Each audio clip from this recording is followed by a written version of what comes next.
ولها أبعاد واسعة تتداخل فيها عوامل عديدة. لذلك حظيت هذه الظاهرة باهتمام الباحثين في مختلف الاختصاصات. للفساد عدة مظاهر: فساد سياسي وإداري وأخلاقي. هنا نسلط الضوء على مفهوم الفساد الإداري ومظاهره وأسبابه ونتائجه، ثم نطلع على تجربة سوريا في الفساد الإداري أو ما نسميه بالانحراف الإداري. للحديث أكثر عن هذا الموضوع معنا في الاستوديو الأستاذ عبد الرحمن تيشوري، الخبير الاستراتيجي وعضو مجلس الخبراء العام في وزارة التنمية الإدارية. أهلا وسهلا فيك أستاذ عبد. أهلا فيك، يسعد صباحك. تحية لك ولكل فريق العمل ولكل الأخوة المشاهدين داخل هذه المحافظة أو خارج هذه المحافظة، لأنه نحن لاحقا بنقوم بتقطيع مقاطع الفيديو واللقاءات وبنحطها على الانترنت، وبالتالي يتسنى لكل السوريين الشرفاء الاطلاع على هذا الفكر المهني الراقي لكي يساهم في الحد من الفساد. وأنا دائما أقول السوريين نحن أبطال العالم في الفساد، لأنك تعلمين العام الماضي هناك منظمة دولية تعنى بمكافحة الفساد اسمها منظمة الشفافية الدولية أو الترانسبيرنسي. وضعت سوريا في يعني المقياس هو يبدأ من الأعلى، يعني أقل الدول فسادا إلى الأكثر فساد. سوريا للأسف في يعني ذيل القائمة، يعني من الدول العشرة الأكثر فسادا في العالم. وهذا أنا برأيي ذل وعار لكل سوري شريف، لكن لا أدري ماذا يعني بالنسبة للفاسدين والمفسدين وأبطال الفساد. خلينا نحكي بداية، شو مفهوم الفساد؟ له مفهوم محدد ضمن أطر معينة؟ بنقدر نلخص الفساد ضمن تعريف ما؟ نعم، لاحظي هلا يعني الفساد ظاهرة، يعني أنا لكي نقدم للأخوة المواطنين كلمات بسيطة يعني ومفهومة. باختصار الفساد هو يعني استغلال المنصب العام للحصول على منافع أو مكاسب شخصية.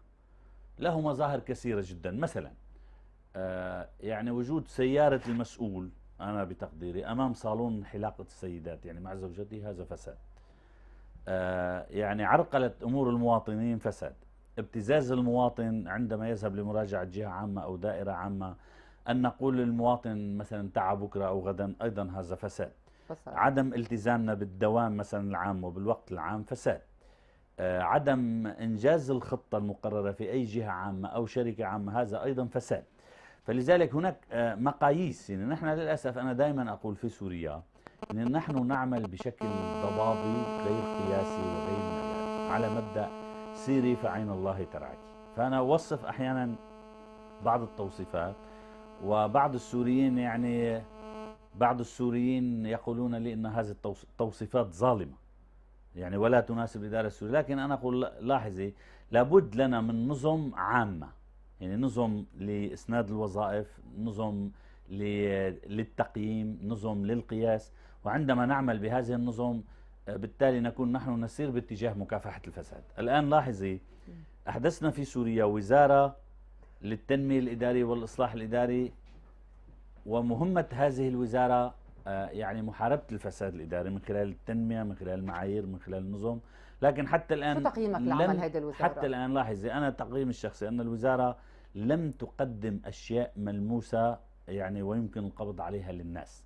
ليش؟ لأنه في الإصلاح الإداري موضوع الإصلاح طويل، لا نستطيع يعني بسرعة قياسية وبزمن 3 شهور أو 6 شهور أن نشوف نتائج، بدنا سنين. أيوة، مو سنين. يعني هو الخطة، وضعت الوزارة خطة وطنية عمرها 5 سنوات. نحن الآن تقريبا في العام ومنتصف العام الثاني. أنا برأيي تأخرنا قليلا. لا يوجد يعني وعي رسمي وشعبي في موضوع الإصلاح الإداري والتنمية الإدارية. وأنا قلت يعني أن بعض وزراء الحكومة الماضي لم يقرأوا الخطة الوطنية للتنمية الإدارية مع الأسف، وهذه مشكلة كبيرة جدا. مع الأسف. علما أن الخطة، لاحظ معي، أقرت في اجتماع رسمي للحكومة ووافقت عليها القيادة والسيد الرئيس يتابع تنفيذ هذه.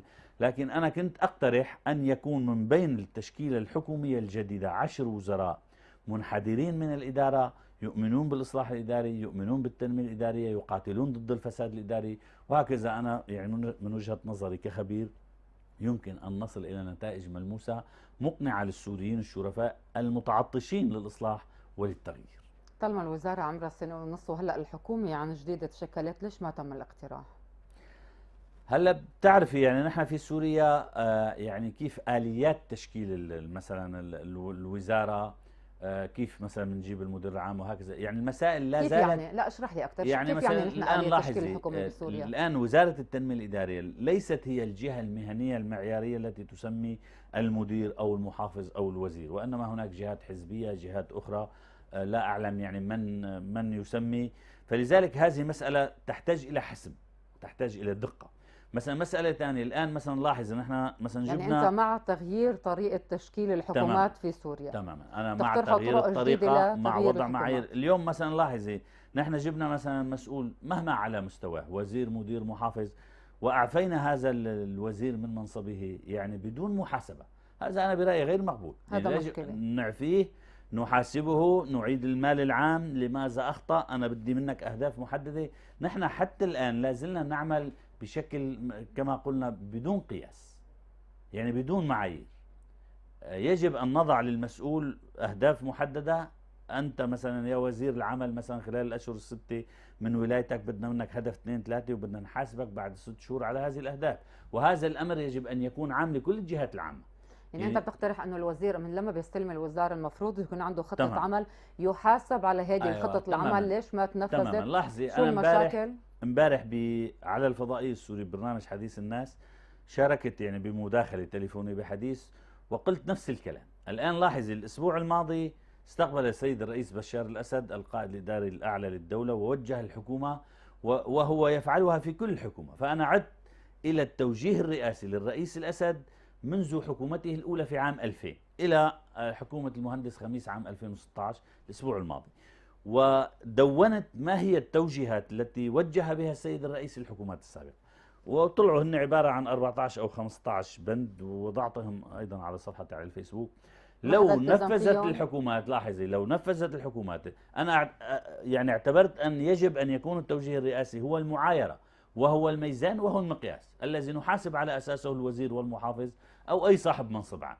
لم تنفذ الحكومات السابقة التوجيهات الرئاسية على الإطلاق. مين بيحق له يحاسب للحكومة؟ اليوم بيحق له، بيحاسب السيد الرئيس، بيحاسب البرلمان، الجهات الرقابية. يعني الآن ما هو عمل الأجهزة الرقابية؟ يعني عندما شركة تضع خطة ولا تنفذ هذه الخطة أو تنفق المال العام دون يعني أن يكون هناك نفع عام، إذن هذه مهمة الأجهزة الرقابية. لأمتى رح نبقى الهيئة المركزية للرقابة والتفتيش، الجهاز المركزي للرقابة المالية، القيادة القطرية للحزب باعتباره يعني هو الحزب الأغلبية البرلمانية أو الحزب الحاكم. يعني هناك كثير من الجهات معنية. يعني يجب تحديد هذه الجهة ونقول أن هذه الجهة هي التي تحاسب المدير الفلاني أو الوزير الفلاني أو المحافظ الفلاني. يعني في سوريا يجب أن ننتهي من العمل العشوائي الغير منظم الغير منضبط. أنت مانك حاسس أنه بهذه الحكومة